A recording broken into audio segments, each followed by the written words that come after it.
Hey folks, I'm Mike. Do you hate ads? I hate ads. You know what I like? Patreon.com/Inkdependence. It keeps this blog ad-free. Hello and welcome to an Inkdependence.com brief video review. This is not a water drop test because this is a pen review. The pen we're talking about comes in this box. It's a very nice, it's not in there because I don't want to give it away yet. Oh, look at those fingerprints. That's nice. Also me and my camera. In any case, this is a nice piano black box with a little glass window on the top so you can see what's in there. And let's see, presto changeo. This is what goes in there. Here's what goes in there. This is a Ryan Krusac pen. If you have seen this box before, maybe you already knew it was coming. These pens come in a beautiful display box. This pen doesn't quite fit in the slot here because it's an odd shape. You'll notice it's kind of a bit of an hourglass shape.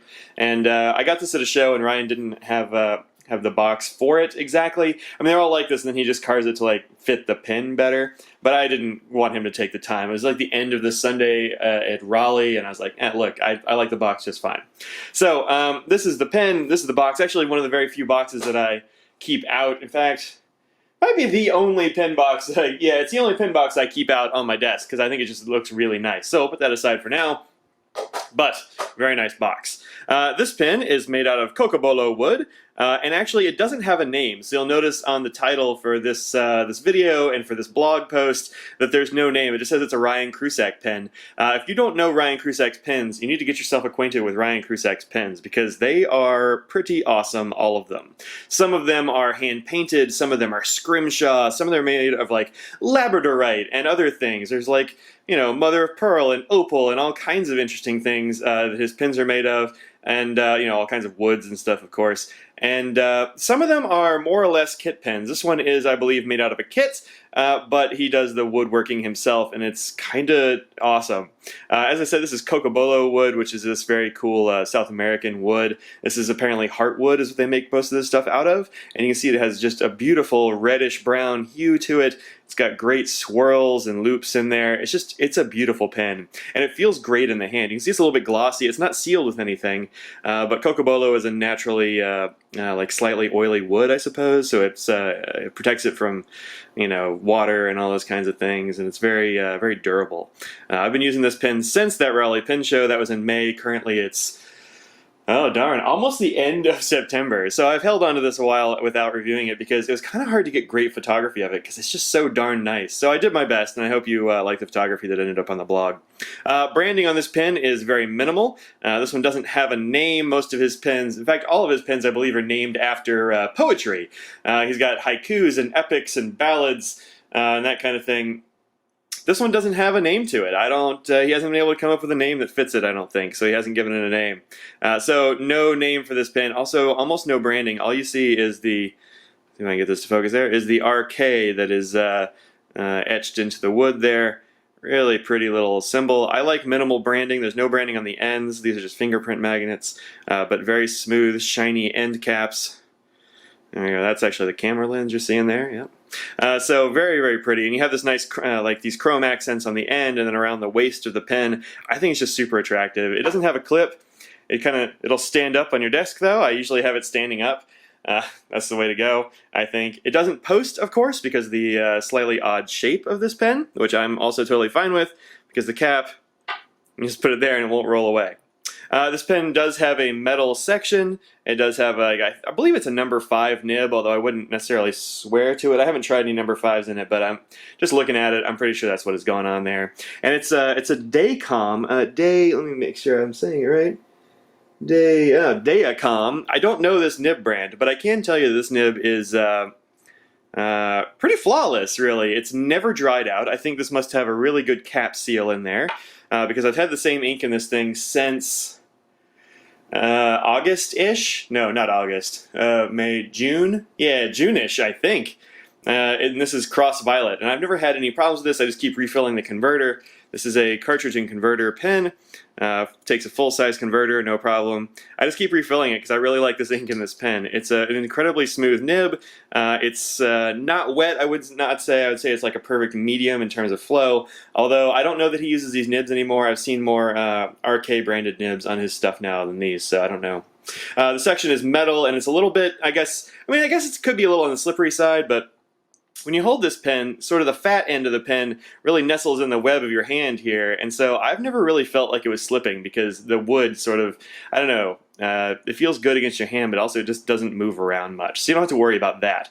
It's back heavy, maybe a little bit, but since it's definitely got a metal insert in there. It kind of sits in your hand and feels solid. I don't have any problem writing with this for long periods of time or anything like that. I think it's great. And also, it's never had a hard start or a skip. Just very, very well tuned. Very good stuff. You'll notice that there's a bit of a taper here. This section is slightly thinner than I usually prefer. I usually like around 10 or 11 millimeters in diameter around the section.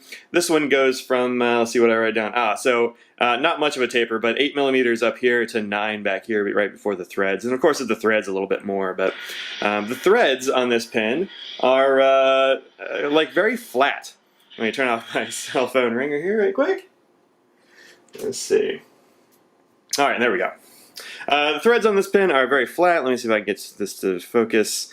Come on. That's better. The threads on this pen are very flat.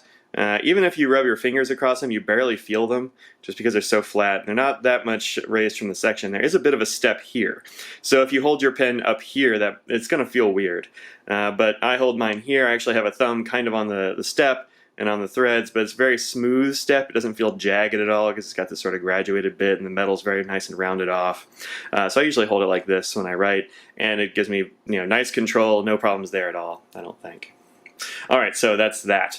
Let's see, inside of the pen I already showed you. Inside here it looks like more metal inside there. There are metal threads, of course, here at the section, and I'm not actually sure what's inside the pen. I don't know how well it's sealed. I would really recommend against making this an eyedropper. So if you're an eyedropper, don't do that with this pen. I think it's a terrible idea. I mean, you can do it if you want, but don't do it. That's my advice. All right, so let's change camera angles just a little bit. We'll do a little writing sample because that's fun. Okay, let's do a little writing sample here. This is an Anderson Pen's proper pad. Let me get this focused in a little bit. Come on. There we go. All right, good. Proper pad. And I'm going to be writing a little bit of a slant here because I got to write around the tripod that's right here. This pen I've been waving it around for a little while and with the cap off, so I don't know. If it's going to skip, it's going to skip now. But this is a Ryan Krusac pen.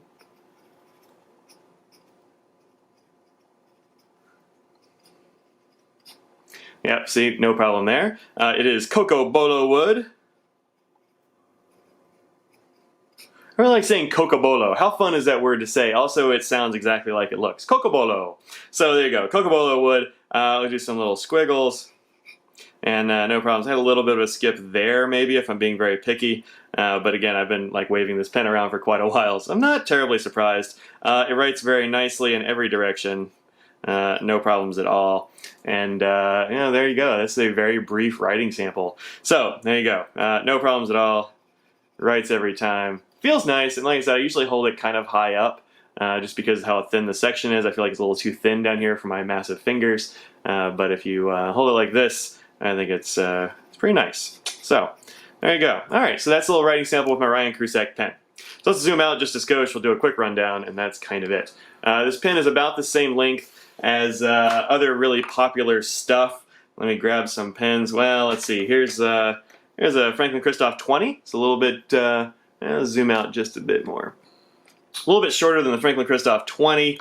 Let's see. What else do I have sitting around here? I put all those pens away for some reason.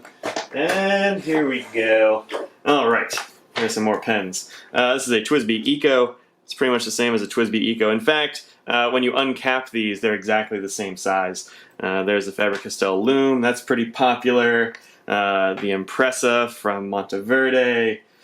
Pilot Custom 74. What else? There's a Lamy. That's the Safari, of course. And actually, when you take the cap off of these, the Safari and the Krusac pen are pretty much identical in terms of length. So if you're wondering how long this pen is for your hand, it's going to be the same as a Lamy Safari. So there you go. All right. So anyway, this pen comes in at 5.5 inches. Well, 5.21 inches actually capped. So like this, uncapped 5.10. So you can see this cap is very, very deep. And it goes right to the end. That's probably why you get such a good seal and why it doesn't ever dry out. That's good stuff. So there you go. Also, you'll notice that of course, it does have a metal section. I actually kind of prefer a metal or a plastic section as opposed to like a wooden section or anything else porous like the. I don't have the Homo sapiens from Visconti yet, but it always worries me because I know if I'm dipping it in ink, it's just going to get sucked up into that lava rock and plastic stuff. So lava rock and resin, sorry. And so I like the metal section for this. I haven't had any problems with it. You actually get a little bit of purple ink kind of in the nib. You can see a little bit of violet there maybe. It's crossed violet again, and great ink in here. Also very medium running ink. This is a very medium pen, so it doesn't run away, but it also has no problem starting. So there you go. Alright, so that's about all I got for this pen. This is a great pen. Feels awesome. I've been using it quite a lot. It's tough. There are no dings, there are no scuffs. Nothing like that. It's awesome. So if you have a chance to see a Ryan Krusac pen, say you're at a pen show, like the Dallas Pen Show, which is coming up later this week, come say hi to Ryan, tell him you saw his pen here. Maybe he'll, well, he knows who I am anyway. So I will also be there at the Franklin Christoph table and helping out the wife and visiting my old college town of Dallas. Go Mustangs. All right, so that's it. I am Mike. This is Ink Dependence. This has been a Ryan Krusac pen with no name, and that's it. Find me at all the normal places, my blog, inkdependence.com, this YouTube channel, youtube.com/c/Michael Madison, and on Instagram at inkdependence. That's where you'll find me, and if you see me in Dallas, come say hi. I'd love to chat. So, that's it. Peace out.